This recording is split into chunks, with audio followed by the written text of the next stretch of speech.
யாராவது ரெய்டு வந்து பணத்தை எடுக்கணும்னா நம்ம வீட்டுல எங்க இருந்து எடுக்கிறது?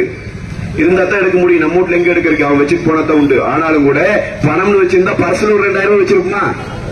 அவ்வளவுதான் இருக்கு. இல்லைன்னா பீரோக்குள்ள ஒரு 1500 வச்சிருப்போம். தலகணிக்கடியில் ஒரு 200 ரூபாய் இருக்கு. அம்மா எல்லாம் ஐயனுக்கு தெரியக்கூடாதுன்னு பருப்பு டப்பால அரிசி டப்பால ஒரு 100-200 மறைச்சு. இதுதான் நாம பணம் வச்சிருக்கிற இடம் இல்லையா? திமுகவினுடைய நாடாளுமன்ற உறுப்பினர் எங்கே பணம் எடுத்தார்கள் தெரியுமா? பிணவரைக்குள்ளே இருந்து எடுத்தான். மருத்துவமனையிலே இறந்து போன பிணங்களை அடுக்கி வைத்திருப்பார்களே மார்ச்சுவரி பிணவரை, அந்த பிணவரையில இருந்து கட்டுக்கட்டாக பணத்தை எடுத்தான். ஏன்டா பணத்தை வைக்கிற இடத்துல கொண்டு வந்து பணத்தை வச்சு கேட்டா அவர் சொல்றாரு, ஆனா இங்க யாரு வந்து பார்க்க போறாங்கன்னு நினைச்சோம்னு நீங்க இங்க வந்து பாத்துட்டீங்க. கொள்ளையடித்து கொளுத்து கிடக்கிறது இந்த கூட்டம். இந்த கூட்டத்திற்கு ஒரு மிகப்பெரிய அடியை கொடுக்கணும். மக்கள் நலத்திட்டங்கள் அத்தனையும் நிறுத்தி மக்களை இன்றைக்கு நடுத்தெருவில் நிக்க வச்சுட்டான். எந்த இடத்திலும் தொழில் வளர்ச்சி இல்லை, எந்த இடத்திலும் மக்கள் நல திட்டங்கள் இல்ல, சட்டம் ஒழுங்கு இல்லை. எல்லா இடங்களிலும் இன்றைக்கு நீக்கமர நிறைஞ்சி கிடக்கிறது கஞ்சா தான்.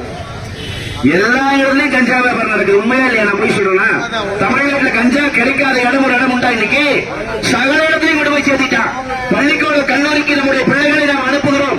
ஒரு குழந்தை படிச்சு வந்துட்டான்னு நம்முடைய வாழ்க்கை தரம் மாறிடும் அனுப்புறோம். காலேஜுக்கு போற பிள்ளைகளினுடைய கைகளிலே லேப்டாப்பை கொடுத்து அழகு பார்த்தார் புரட்சி தலைவி அம்மா. ஆனால் அந்த காலேஜுக்கு போற பசங்களிலே கஞ்சா வைத்து நிற்கிறது ஸ்டாலினுடைய அரசாங்கம். உண்மையா இல்லைங்களா? சத்தியம் சொல்றேன், நான் பொய் சொல்லல. கள்ளச்சாராயம் காய்ச்சறவே கஞ்சா விக்கிறவன் பூரா இன்னைக்கு தைரியமா ரோட்ல திரியிறான். திமுக ஆட்சி. செய்திகளை உடனுக்குடன் தெரிந்து கொள்ள நமது அம்மா இணையதள தொலைக்காட்சியை சப்ஸ்கிரைப் செய்து அருகில் உள்ள பெல் ஐகானை